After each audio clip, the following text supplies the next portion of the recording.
Namoaka fanambarana andraisana kosa ny olom-boafidy avy amin'ny faritra atsimo andrefana ny tao Iorombe ary anosy ny manodidina hatrany ny fiainam-pirenena no niompanana izany fanambarana izany.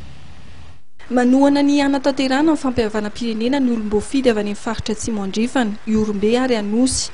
Ho azy ireo dia tokony toanana ny filoham-pirenena Hery Rajaonarimampianina anatanteraka izany.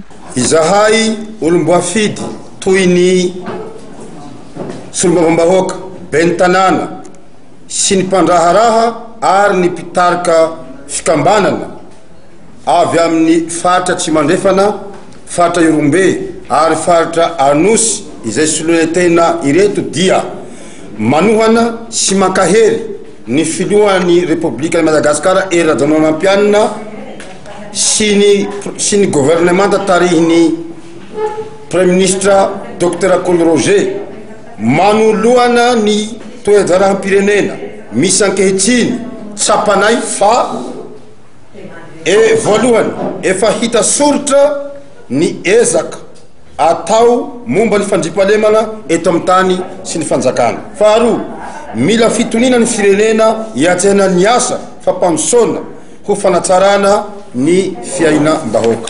Fahatelo,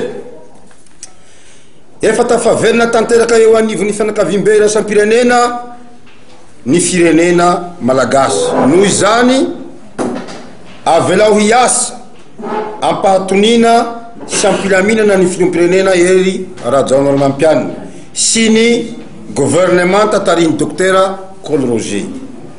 Ndao hanohana sy ampina izy hanatanteraka ny fampihavanam-pirenena. Tao anatin'ny fiaonana tamin'ny gazety androany teny amin'ny hôtel Anosy ny namohan'ny olom-boafidy avy any faritra atsimo andrefana Iorombe fanambarana iraisana.